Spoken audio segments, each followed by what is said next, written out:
नमस्कार मंडळी, मी आहे तुमचे सातारची लेक. आजचा व्हिडिओ माझ्यासाठी खरंच खूप खास आहे. कारण माझ्या चॅनेलवरील हा पहिलाच व्हिडिओ आहे.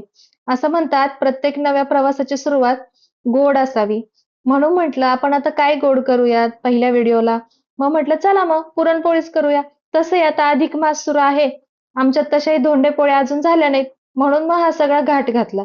आमच्या सातारा साईडला ना धोंड्याचा महिना असं म्हणतात बरं का. तुमच्याकडे काय म्हणतात? अधिक मास की धोंड्याचा महिना की अजून काही? नक्की कमेंट करून सांगा. माझी आजी लहानपणी म्हणायची, "धोंडे खाल्ल्यानंतर दगड धोंड्यासारखे आपण भक्कम होतो." मग ते आम्ही लहानपणी पुरणपोळी खावी म्हणून म्हणायची की खरंच असे आहे, हे तिलाच माहीत. असो, मला अजून आठवते लहानपणी आम्ही पुरण खाण्यासाठी हट्ट करायचो. तेव्हा आमची आई आम्हाला पुरणाचे छोटे-छोटे लाडू म्हणून असे बनवून द्यायची. ते आम्ही खूप नाचत-नाचत खात बसायचो. इथं मी एकदम मऊसूत खमंग असं पुरण बनवून घेतलं. बघा किती मऊ असा गोळा झालाय पुरणाचा. आता पुरणपोळी म्हटलं की कटाची आमटी तर हवीच. मग काय? मग मस्त अशी झणझणीत आमटी करून घेतली ना, एकदम लाल भडक अशी तरी असणारी आमटी झाली. आता आम्ही सातारकर म्हटल्यावर काय विषयच नाही. आम्हाला तरीशिवाय तर कुठलीच भाजी गोड लागत नाही. अगदी चमचमीत आणि तरीवाली अशा आम्हाला सगळ्या भाज्या लागतात. बघा कशी चमचमीत आमटी झालीये. आमच्या घरात तर जास्त करून सगळ्यांना भात आमटीच आवडते. एखादीच पोळी कोणी खाल्ली तर खातं, त्याच्यापेक्षा जास्त नाही. आता म्हटलं चला धोंडे पण करून घेऊया. आमच्या इथे याला धोंडे म्हणतात. धोंडे म्हणजे कणकीमध्ये कणकीचे छोटे छोटे गोळे करून त्याच्यामध्ये पुरण भरायचं.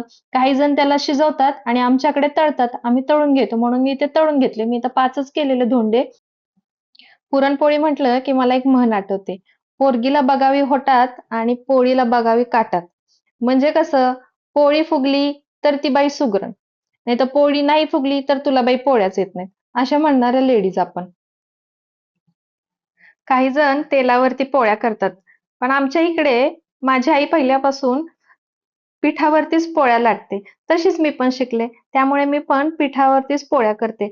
पण तेलावरच्या पोळ्या सुद्धा अगदी मऊ आणि खूप छान असतात बरं का. किचनवरच मी पोळ्या लाटते म्हणून आता तुम्ही नावं ठेवू नका बरं का. मी किचन स्वच्छ धुवून पुसून घेते आणि नंतरच त्याच्यावर पोळी, चपाती, भाकरी जे काय असेल ते करते. काय मग? जमली की नाही मला पोळी? नक्की कमेंट करून सांगा. आणि आजचा व्हिडिओ तुम्हाला कसा वाटला हे सुद्धा नक्की कमेंट करून सांगा. तुम्ही या माझ्या व्हिडिओपर्यंत आलात त्याबद्दल तुमचे खूप खूप थँक यू. माझ्या या प्रवासासाठी तुमच्या पाठिंब्याची खरंच खूप गरज आहे. तुमचा पाठिंबा असेल तर हा प्रवास सुद्धा आपला खूप सुंदर होईल याची मला खात्री आहे. चला तर मग नक्की लाईक, शेअर आणि सबस्क्राईब करा. पुन्हा भेटूया एका नवीन व्हिडिओमध्ये. तोपर्यंत बाय बाय. काळजी घ्या. आनंदी रहा.